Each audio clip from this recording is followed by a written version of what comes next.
Assalamualaikum warahmatullahi wabarakatuh. Shalom, Om Swastiastu, Namo Buddhaya, salam kebajikan, salam sejahtera bagi kita semua. Halo listeners, pada kesempatan kali ini saya mengundang seorang mahasiswa yang sekarang sedang melakukan studinya di suatu universitas swasta ternama di Kota Bandung. Nah, pada sesi bincang-bincang pada hari ini, saya mengusung sebuah topik yang berjudul From Conflict to Coexistence. Peran dialog antar umat beragama dalam meredam radikalisasi agama di Indonesia. Nah, Indonesia ini kan negara yang sangat beragam ya, mulai dari suku atau agama, ya, sangat kaya akan budaya. Nah, dalam hidup di tengah keberagaman ini pasti kan ada dinamikanya. Nah, dan dinamika itu kadangkala itu menyebabkan suatu kaum tertentu, komunitas tertentu yang merasa komunitasnya itu lebih superior dari komunitas yang lainnya. Hal ini tuh bisa menyebabkan paham-paham tertentu. Nah, salah satu paham ini adalah paham radikalisme. Oleh karena itu, saya mengundang salah satu mahasiswa yang sedang melakukan studinya di salah satu universitas swasta ternama di Kota Bandung. Nah, tanpa berlama-lama lagi, yuk kita panggil aja.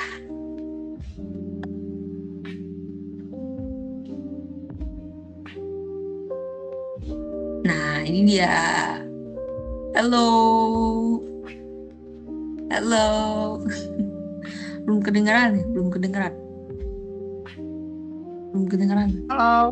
Halo. Nah, ini dia.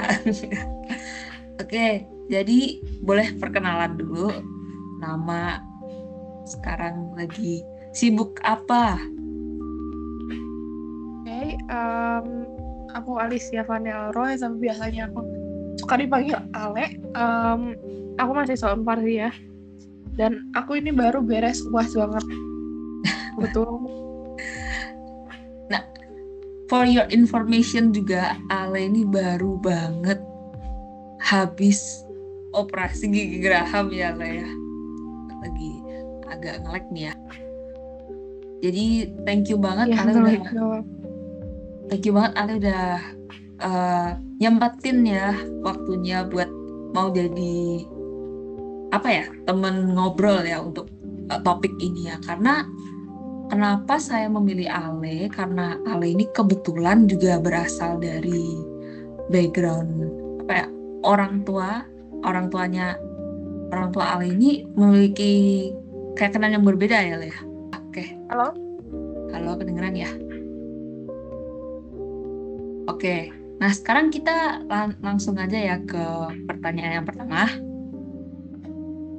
Bisa diceritain nggak gimana pengalamanmu terkait kehidupan beragama di Indonesia? Terutama kan background orang tuamu yang beda keyakinan kan. Nah, itu gimana kamu menyikapi hal tersebut gitu? Sebetulnya it's a long journey for me because at first mereka mau kayak udah kamu masuk Katolik aja, udah kamu masuk Islam aja, ditarik kayak gitu terus, and I got confused by that, and I tried to get along with both of them, like both religion. And from that on also I learned to explore every religions that in Indonesia, legalized in Indonesia. That I did that because I believe that faith is more of a personal relation with me and God. So I don't want other people to interfere with it. That's how I deal with it. Oke. Nah, berarti itu kan uh, kamu udah belajar dari like from such a young age tentang keberagaman dan gimana kamu bisa menerapkan toleransi gitulah, karena kan kamu tahu kalau oh begini rasanya tinggal di lingkungan yang beragam gitu. Nah, sekarang gimana sih pandangan kamu tentang situasi toleransi beragama di Indonesia ini ya? Kan kita dengar tuh banyak banget kan kejadian-kejadian intoleran gitu ya. Nah, menurut kamu sendiri gimana? Sebenarnya pada dasarnya Indonesia tuh seharusnya bisa lebih toleran dengan keberagaman. Soalnya emang dari Pancasila sendiri, dari moto kita sendiri Bhinneka Tunggal Ika, kita berbeda, tapi kita harus tetap satu. Itu tuh sebenarnya kita mau mengimplikasikan bahwa di Indonesia itu seharusnya toleransi antar umat beragama atau ras tuh harusnya bisa ditingkatkan.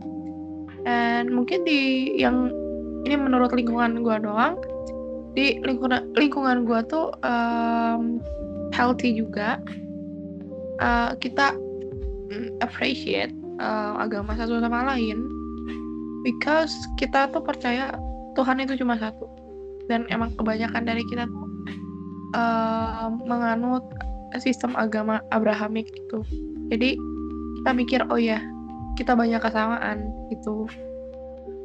Sebenarnya kalau itu yang dari circumstance gue, dari surrounding gue, tapi gue juga nggak bisa mengeliminasi bahwa di Indonesia tuh sebetulnya masih ada sih krisis toleransi gitu. Contohnya apa? Itu tempat ibadah dibakar dan lain-lain, is not toleransi gitu. Ya gitu sih menurutku. Nah, sekarang kita agak shifting ya ke main topiknya di sini kan ya, tentang radikalisme ya. Nah, kalau dari Ale sendiri pernah nggak sih bersinggungan sama paham ini? Maksudnya yang paham-paham terselubung gitu, paham radikalisme ya terselubung gitu. Kalau mungkin yang radikal gitu sih gue mungkin nggak benar-benar melihat secara langsung, tapi gue kalau dengar dari beritanya atau contohnya dari temen gue itu ada gitu, ada yang masuk Mormon, ada yang masuk Jehovah's Witness kayak gitu, dan menurutku itu cukup radikal juga ya kalau diterapkan gitu. Jadi ya emang sih gue nggak pernah ketemu langsung, but I heard about it. Untungnya kalau di lingkungan gue untuk beragama tuh nggak ada yang kayak terlalu ekstremis kalau masalah soal agama. Oke, baik. Nah, sekarang aku mau nanya nih pendapat Ale ini tentang apa impact dari dialog antar umat beragama ini dalam apakah dialog antar umat beragama ini sebenarnya berpengaruh terhadap untuk mengurangi radikalisme agama gitu? Kalau gue tuh pernah baca dari, kalau nggak salah kayaknya sejarah manusia gitu, kita kan dulu hidupnya berkelompok gitu, dan karena kita hidup berkelompok, kita bisa aja ngelihat kelompok orang lain itu sebagai enemy kita atau nggak musuh kita. Kenapa kita merasa seperti itu? Karena kita mau melindungi komunitas kita. Itu adalah dari sisi evolusinya, dan mungkin itu ke bawah sampai sekarang gitu kan. Kayak kalau kita ngelihat ada orang yang berbeda dari kita langsung anggap itu kayak sebagai threat gitu. They are different, bisa aja mereka nyelakain kita dan bla bla bla. Dan menurut gue cara untuk ngereduksi paranoia terhadap ancaman dan dalam perbedaan itu ya dengan cara kita berdialog. Kita harus mengenal satu sama lain gitu, agar ya threat-nya itu kereduksi dan kita bisa nyaman satu sama lain. Tuh. Jadi menurut Ale dialog ini berpengaruh ya terhadap usaha pencegahan untuk the spread of radicalism gitu kan ya. Yep. Okay. Anything else you want to add?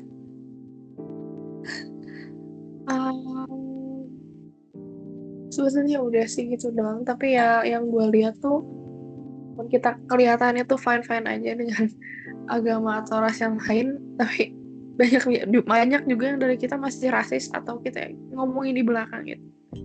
And I think that's toxic. Yeah. Okay, that's all about it. Anything else you want to add? No? Okay. Anything else you want to add? No. No? Okay. It's enough. That's enough. Yeah. Okay, fine. Okay. Thank you. Bye-bye. Okay. Baik, jadi itulah perbincangan untuk hari ini terkait topik From Conflict to Coexistence atau peran dialog antar umat beragama dalam meredam radikalisme agama di Indonesia. Jadi memang ya dialog antar umat beragama ini memang penting ya, karena ketika kita melakukan suatu dialog dengan pemeluk agama lain, di sini tuh kita jadi mendapatkan insight baru tentang keyakinan mereka. Nah, dengan kita mengetahui ini ya, mengetahui saja ya, bukan mempelajari lebih dalam, memperdalam, mengetahui saja, kita tuh bisa kayak memahami, oh ternyata ini seperti ini, ternyata seperti ini, jadi kita bisa lebih toleran dan lebih menghargai. Jangan kita malah melawan mereka dengan pengetahuan yang kita dapat setelah mempelajari keyakinan mereka gitu. Karena ya kita gimana pun itu, kita harus tetap menghargai keyakinan mereka itu. Kalau kita bisa memahami itu kan, kita tuh jadi tidak akan istilahnya memaksakan keyakinan kita kepada orang lain, seperti itu. All for today's podcast. Terima kasih banyak sudah mendengarkan perbincangan hari ini, and thank you for listening. We'll see you in another podcast. Bye.